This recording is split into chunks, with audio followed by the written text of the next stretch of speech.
Amang Diyos, napakasaya naming ipaalala sa aming isipan at puso ang maluwalhating katotohanan na ang walang hanggang liwanag ng mundo ay dumating sa mundo bilang isang sanggol upang maging manunubos ng sangkatauhan, na nag-alay ng kanyang buhay para sa isang nawawalang mundo at upang palaganapin ang kapayapaan at pag-asa sa puso ng isang bayang hiwalay sa kanilang maylalang na Diyos.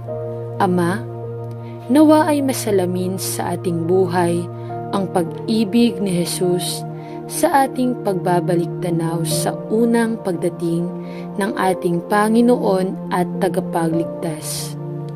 Ngunit huwag nating kakalimutan na may hinaharap na darating, ang ikalawang pagdating kapag ang lupa ay napuno ng kaluwalhatian ng Panginoon. Muli, tulad ng tubig at tumatakip sa dagat.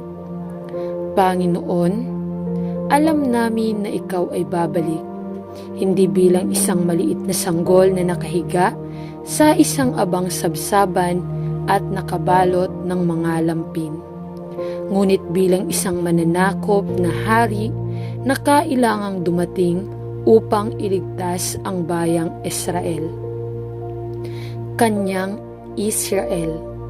At Panginoon, alam namin na kailangan mo munang pumarito sa ulap upang ibalik ang iyong simbahan sa iyong tahanan sa langit. Kapag ang mga patay kay Kristo ay unang mabubuhay na mag-uli at kaming lahat ay mababago sa isang sandali upang maging katulad mo, Jesus. Panginoon, dalangin ko na ang iyong simbahan ay maghanda para sa iyong maagang pagbabalik.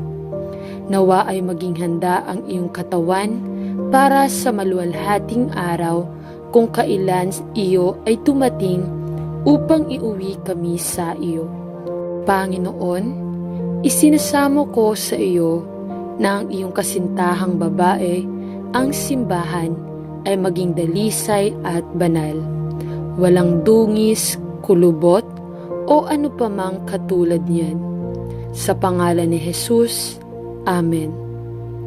Mahal na Ama sa langit, sa panahong ito ng taon, habang inaalala ng simbahan ang unang pagdating ng ating Panginoon at Tagapagligtas sa lupa, nais naming itaas ang aming mga puso at tinig sa panalangin at papuri sa pagpapadala kay Hesukristo sa mundo upang maging aming tao o tagapagligtas, na sa pamamagitan ng iyong dugo ay maibalik kami sa tamang relasyon sa iyo at matanggap ang kaloob na buhay na walang hanggan sa pamamagitan ng biyaya, sa pamamagitan ng pananampalataya kay Hesukristo. Sa oras na ito, iniisip natin lalo na ang alaala ng kahangahangang panahong iyon noon na ang Diyos sa kanyang biyaya ay nagpadala ng kanyang pinakamamahal na anak sa mundo upang maging handog para sa kasalanan, para sa kanyang mga kasalanan. Napakasaya nating alalahanin na tinalikuran niya ang kanyang dakilang kaluwalhatian at kamahalan upang kunin ang anyo ng isang tao at ipanganak sa mundong ito bilang isang maliit na sanggol sa ilalim ng mababang kalagayan. Panginoon, sa mundong naging mas sekular, dalangin ko ng iyong mga tao na tinawag sa iyong pangalan ay maglaan ng oras upang pagnilayan ng may pagkamangha at pagkamangha sa kamangha-manghang katotohanan ito, at upang maghanda na maging espiritual na handa para sa oras kung kailan babalik si Hesukristo, kasama ang dakilang kapangyarihan at kaluwalhatian sa pagdating niya sa ikalawang pagkakataon. Linisin ang aming mga puso. Idinadalangin namin at pinabanal ang aming mga buhay upang sila ay makapaglingkod sa iyo sa buong buhay. Hindi lamang sa espesyal na Adbyento na ito, kundi sa bawat araw ng aming buhay, sapagkat hanggang sa dumating ang Diyos upang ibalik tayo sa Diyos magpakailanman. Sa pangalan ni Jesus, kami ay nananalangin. Amen. Ama, Ikaw ang Diyos ng aming pag-asa at pagmamahal. Salamat, Ama, sa pagpapadala ng iyong bugtong na anak sa mundo, upang ang mga kasalanan ay mapatawad at magkaroon ng kapayapaan sa Diyos, sa pamamagitan ng pag-aalay ng mahalagang buhay ni Hesukristo. Salamat sa kagalakan at pag-asa na hatid ng Adbyento na ito sa puso ng lahat ng nagtitiwala kay Jesus.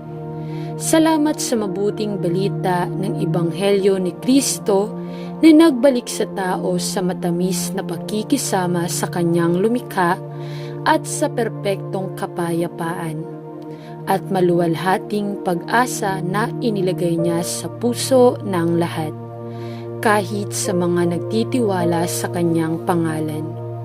Salamat, Panginoon, na bumalik si Jesus upang itatag ang kanyang walang hanggang kaharian sa lupa gaya ng iyong ipinangako. At kami, bilang mga miyembro ng iyong katawan, ay mamumuno at maghahari kasama mo sa loob ng 1,000 taon.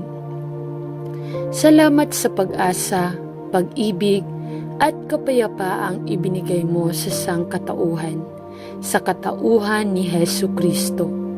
Lahat ng papuri at kaluwalhatian sa Kanya, sa espesyal na oras ng Adbyento at ang buong taon na darating sa pangalan ni Jesus. Amen. Pumasok tayo sa Kanyang harapan na may pasasalamat. Sumigaw tayo ng matagumpay sa Kanyang awit. Awit 95 verse 2. Panginoon, anong dakilang pag-asa at misteryo ang bumabalot sa magandang panahon ng taon, kung kailan ang katawan ni Kristo ay lalong nag-aalala sa unang pagdating ng ating Panginoong Hesus na may gayong pag-asa. Ang kahangahangang panahong iyon nang siya ay pumarito sa lupa, maraming taon na ang nakaraan bilang hari ng Israel at tagapagligtas ng mundo. Panginoon, alam ko na hindi iyong kalooban na ang isang tao ay mapahamak, ngunit ang lahat ay naniniwala kay Hesukristo, na tanging makapagliligtas sa isang namamatay, lumulubog na mundo. Buksan ang mga mata at puso ng mga naliligaw sa kanilang mga kasalanan at bulag sa katotohanan ng maluwalhating Ebanghelyo ni Kristo. Bisitahin ang mga ipinagdarasal ko na hindi pa tinatanggap ni Jesus bilang kanilang tagapagligtas. Hatulan ang mga nagbibigay pansin sa mga bagay na lumilipas. Panginoon, sa Adbyento na ito, habang ang mga tao sa mundo ay abala sa paghahanda para sa secular na Pasko, hinihiling ko sa iyo na kumbinsihin ang maraming puso sa kanilang tunay na pangangailangan kay Hesukristo bilang kanilang tagapagligtas, ang kanilang kaligtasan, nagdadala ng higit na pananaw sa tunay na kahulugan ng Adbyento ng Pasko. Tulungan silang matanto na ito ay panahon ng pag-asa gaya ng naaalala natin noong naging perpekto ang walang hanggang Diyos at isinilang bilang isang sanggol upang mamatay sa krus para sa mga kasalanan ng mundo.